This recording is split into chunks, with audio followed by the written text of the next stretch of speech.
for joining us for our newest episode of Prep Rally, a podcast focused on Catholic schools here in the Diocese of Phoenix. My name is Abigail Poole, and I'm your Prep Rally host. And as always, I am so excited to be here with y'all today. So before we begin, I want to give a huge shout out to our sponsor, Catholic Education Arizona. Thank you for sponsoring this podcast, but going so far beyond that and all of the beautiful work you do across the great state of Arizona to support Catholic education. So on this episode, we have three amazing guests that I'm so excited to be here with. We have Leilani Lizarraga, Magic Delos Santos, and Sebastian Cevallos here to talk about the service that they're doing in their schools. And of course, because Thanksgiving's coming up, they're here to make hand turkeys with us.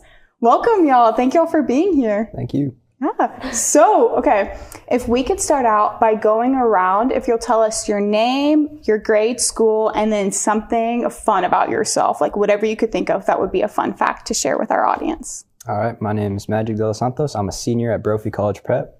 And a fun thing about myself is I'm a soccer player. I've played my whole life, basically. So, yeah. Nice. What position in soccer do you play? I'm a striker. Okay, so yes. What does that mean? I'm a goal scorer. Okay, yeah. Nice. So you get the points, yes. And it's a huge deal. Yes. That's awesome. Thank you for being here. Of course. Sebastian. My name is Sebastian Cevallos. I'm a Brophy senior as well. Two things I love are chocolate and 3D printers.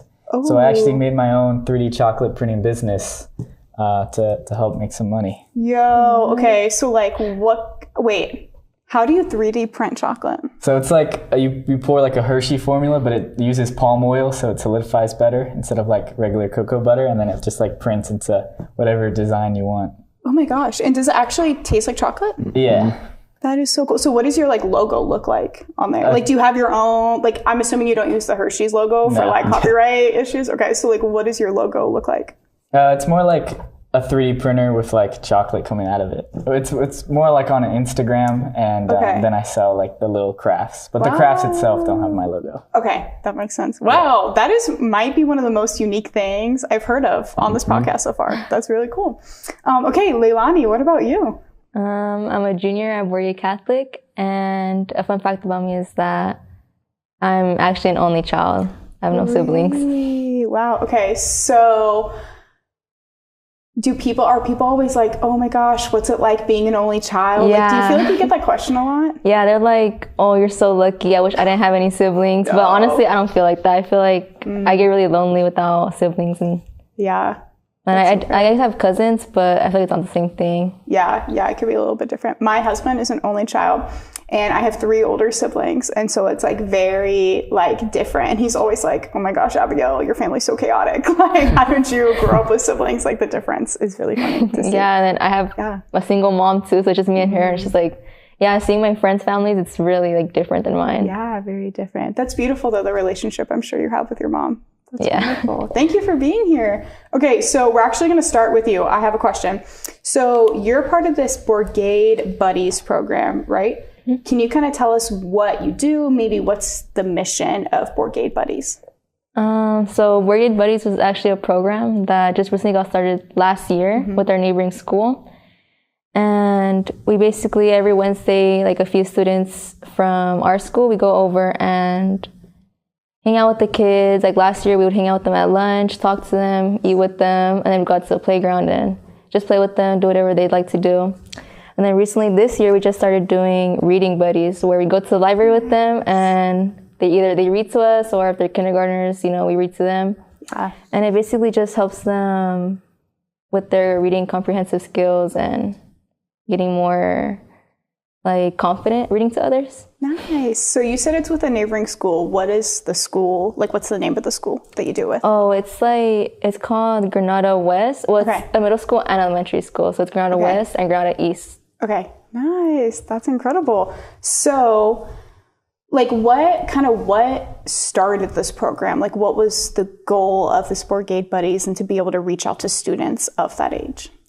Yeah, I think the goal is really to create a better relationship with the neighboring school and the community around, because obviously walking distance from our school, and try and maybe get more students to come to Bourgade Catholic, because I feel a lot of them don't really come. They go to Alhambra High School, on the other side of the street. Yeah. So yeah, maybe showing them what our school is like. Yeah, that's beautiful. And like building this community that helps them see. I feel like it's so good to have an influence of students who are older than you, you know, to see like what is something that you can strive for in school? What is, you know, like looking up. Like I feel like when I was in elementary school, I was always like, I can't wait to go to my high school. Like these people are so cool. Like they're so old. Like, you know, you're like, oh my gosh, they're grown-ups. And you get to high school and you're like, wait a second, what? But just like that beautiful relationship you can build that really helps remind you of like what it's like to be in elementary school, but gives them something to look forward to in a community that you're building there. Yeah. So thank you. Okay. Magic and Sebastian. So y'all are involved with Kino Border Initiative, which is also called KBI, right? Yes. So can y'all kind of tell us like how did Brophy get involved with KBI? Maybe what's the goal or the purpose of having a group that has that relationship there? So our Kino Teens Club at Brophy is more of like an immigration awareness and advocacy branch of the Kino Teens chapters all across the nation. Yeah. So at Brophy, we started quite a long time ago, before even me and Magic were here, around 2013. Okay. But unfortunately, through COVID, the club rate kind of dropped. So me and Magic were able to really bring it back up post-COVID. Wow. And spread more awareness about the information that's online or about what migration really is and things like that.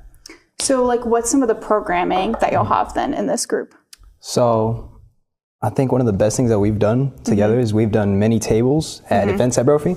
So one of the major ones is called the Taquiza. Yeah. And it's led by the Hermanos Unidos at Brophy. And it's like the Latino-based kind of like culture event. And it's a tailgate before a football game. And we table there and we raise money through tacos and every other, you know, all the other foods that we sell there.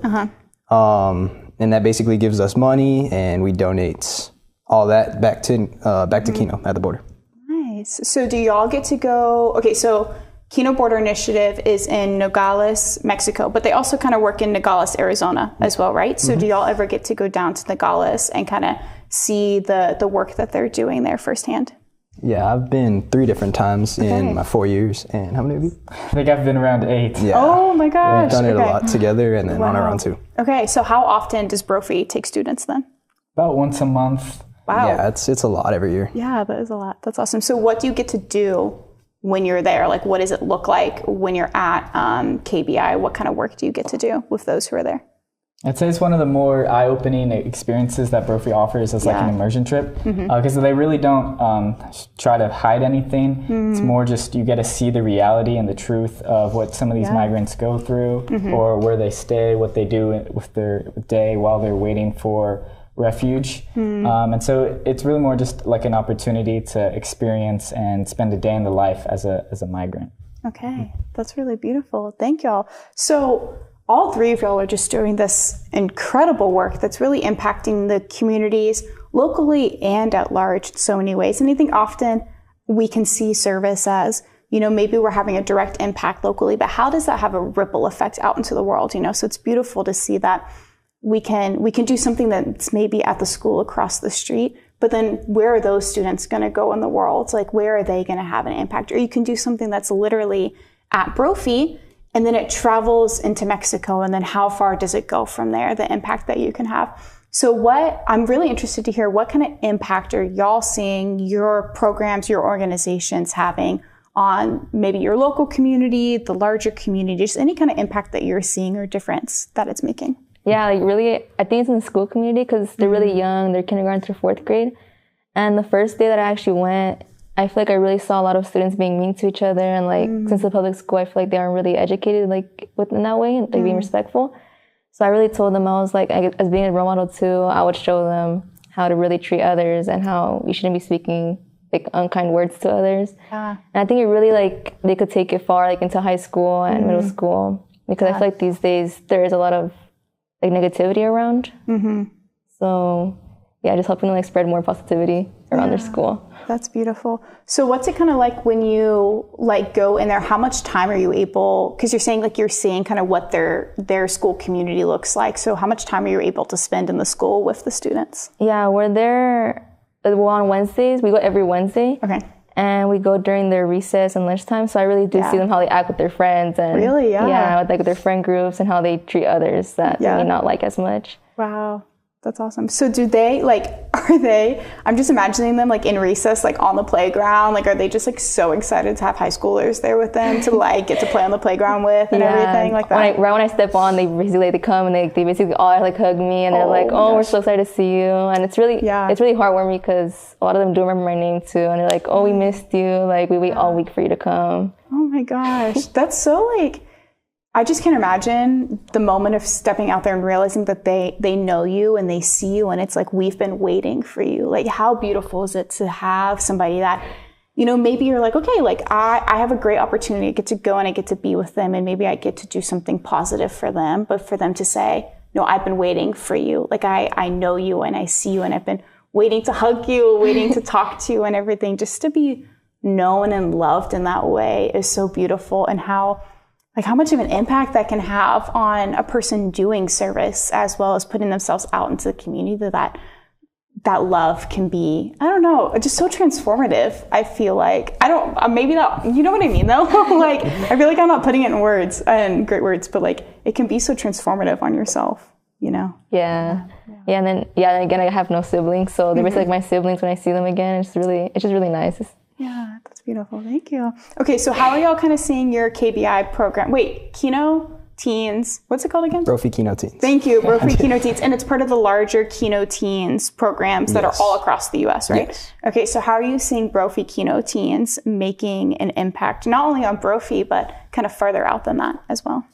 I think a major ripple I see is conversations. Mm-hmm. So because our immersion experience is so real, a lot of kids come back and tell their friends about it. Yeah. And then they go and then they come back and they tell their parents about it. Okay. And I think this starts a ripple of real conversation where they can cut through some of the misinformation and really start talking about what really happens. And then their parents could listen and then respond to their kids as well. Yeah. And then everyone just becomes more educated and it just keeps on going. That's really incredible. I love how it can start a conversation. Like, I feel like when you're talking about things that make a social impact, whether it's immigration, maybe it's anti-poverty work, maybe whatever it might be, maybe it's education, just seeing the impact education can have, starting with a conversation and just talking to somebody about it goes such a long way to say, hey, I've had this firsthand experience. I have met these people who are in this situation, and now I get to tell their story, you know, which maybe is like, it's just beautiful to be able to say like, and I get to share about it and tell you about it. And I think conversations can really change our community around us as well. So is there an impact that you're seeing, Magic, that you want to share about? I wanted to share about my first experience and why I do this work. On my first KBI trip, I met a family member who was traveling on his own. He was a little 17-year-old boy, and he had traveled all the way from Guatemala on his own. Wow. And his story was just so impactful. It actually made me cry. Like, it was an incredible story. And that forced me to want to make change in this community, my community, and, you know, make a ripple effect. So every time I go on another KBI, I see everybody else having these, you know, moments of brilliance. Yeah. This brightness that just lights up. They see what's really happening down here. Yeah. And I think that change is something beautiful. Yeah. Wow, that's incredible. So how did that, going into our next question, because I feel like this is such a great segue. So you're saying that this firsthand story you heard from this young man you met at KBI made such a large impact. Like, what kind of personal impact are y'all seeing in your own lives, and how does that motivate you to keep doing the work you're doing? Because, you know, maybe one day you decided, okay, I want to be part of Brophy Kino Teens, or I want to be part of Bourgade Buddies, but there's a reason you stayed and the reason you keep going. So what motivates you? What's that reason that you keep doing this? Me personally, it's to create to humanize the problem. So many people see it as, you know, it's an immigration problem. It's not. It's a problem with people. There's people at the border. There's real people. And once you get to meet them, you see why you need to make change. And for me and Seb as well, we also joined our advocacy club at Brophy. So we also like to make change through policy, not just, you know, at the border. Beautiful. I mean, that was pretty spot on for me as well. This reminds me of a quote by Pope Francis. Every migrant has a name, a face, and a story. So this really gives me the motivation to like bring back their stories and speak it. You know, give them voices to people who might not be able to speak up or who don't have the opportunity. What about you, Leilani? Like seeing how the children, like how they change their perspectives when I go every other week. I'm like, wow, like I really changed how that student acts and how they treat others. Yeah. And maybe also I bring that back to my school, because sometimes I do see negativity at my school. And I do bring it back, and I'm like, wow, like these people really grew up. Like maybe I could change it so people don't grow up like my classmates who maybe they didn't grow up like having a role model like that. Yeah. They could follow in a respectful way. Yeah. That's beautiful. I was thinking, I love when, I love every prep rally podcast, but I love being able to talk about service. I was telling y'all before we started, I work in our Catholic social teaching department, so it revolves around what does the church say about our social mission? Like what is the social mission of the church? And so to be able to hear y'all talking about this is so inspiring, to see the ways that people in our diocese, that people in our schools who are being formed in their Catholic education and in Catholic ideals, and then the Catholic teachings are living them out. So we have beautiful, beautiful Catholic teachings, and they're meant to be put out into the world. And I love what you said, Sebastian. I can see in each of the things that you're saying about the Pope Francis quote of like, each migrant has a name, a face, and a story. And like each person we encounter has a name and a face and a story. And it's so beautiful because Prep Rally is just an opportunity to get to meet more people, to know people's names, to know their faces, and to know their stories. And I think it's really beautiful. And the more we do that, maybe the more we get to know about the world, the more we get to know about God's creation and God's heart. What does God have a heart for? And the beautiful ways of you see the faces and the names of your students, of the students you're working with. You see the faces and the names and the stories of your students and of the migrants you get to encounter and your fellow students at Brophy, and how beautiful and transformative that is. So thank y'all for being here to talk about it. I know we've been kind of talking about like serious and kind of deeper stuff. So weird transition. My last question for y'all is, if you could be the patron saint of anything in the world, like if you were canonized and got to tell the Pope what you wanted to be the patron saint of, what would it be and why? Okay. I mean, I can start. I think I have a pretty unserious saint. I would probably be the saint of chocolate. Okay, so fits. I had to eat so much chocolate while testing my formula and building my printer. I got sick of it, but now I'm back, and I love chocolate even more now. So chocolate. I love that. That's amazing. Would you also would you want it just chocolate? Would you want to do 3D printed chocolate, or all of the above, 3D printed chocolate as well? I guess I could specialize in 3D printed chocolate. You could be everything. Cool. You could be all kinds of chocolate, though. Okay. I think 3D printed caramel chocolate, and then every other branch of the 3D chocolate. Nice. I love that. Okay. Leilani? I think I'd be the patron saint of dogs. I really love dogs. I have my own dog right now, and I have lost a dog in the past. And it was really hard on me, so I think it'd be really nice to have someone that you pray to about when you lose a dog, maybe. Yeah. And right now I am studying. I want to go to college to become a vet. Nice. Because getting back to my dog when she passed away, it was really hard on me, and I feel like I don't want any other people to feel like that. So I'm becoming a vet and saving other people's dogs makes them feel not go through what I had to go through. Yeah, that's beautiful. Thank you. Okay, Magic. I would be patron saint of persistence. Ooh, okay. Unfortunately, I've suffered many injuries because of soccer. I've torn my ACL. Obviously, my clavicle right here is broken.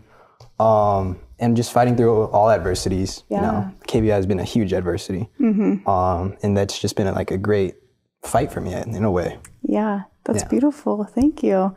Mine is not as serious either, but I don't think I've ever done a serious one. So I would have to say, it's not that silly. Maybe, actually I got it. Saying the word silly made me realize what I want to say. I would be the patron saint of silly geese, which is kind of what? But you know how that thing where people are oh my gosh, they're just a silly goose? Or you know how silly geese is a thing right now? Do you know what I'm talking about? What is she saying? Okay. It's there will be silly goose stickers or what. I'll show you an example, okay? But there's these t-shirts you can buy, and it's just a silly goose, or just a spooky goose, and it's Halloween themed, or just a thankful goose, and it's Thanksgiving themed.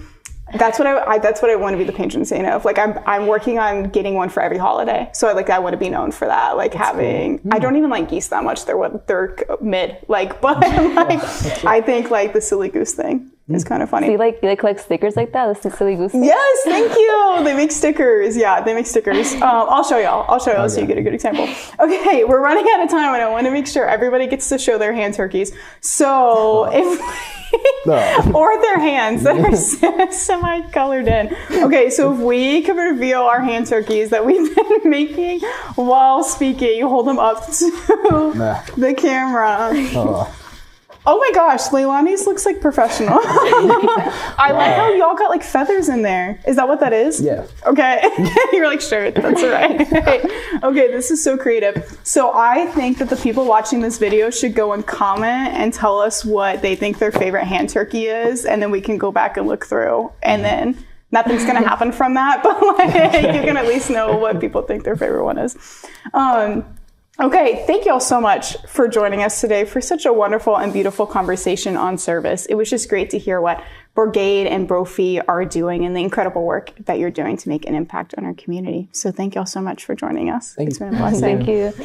And I want to thank all of you so much for joining us today. And of course, as always, to give a huge, huge thank you to our sponsor, Catholic Education Arizona, once again, for making this podcast possible, for making it possible to meet amazing guests, to know their name, to know their face, and to know their story. Thank you so much. I hope that all of y'all watching have enjoyed joining us today. And if you did, please make sure to share this podcast with literally anybody you know. Your mom, your friend, your sister, a random person you meet at the grocery store. Let them know about this podcast. Like, subscribe, comment below your favorite hand turkey and what you want to see in future episodes. And as always, make sure to check back with us each month for our newest episode of Prep Rally. Bye, y'all.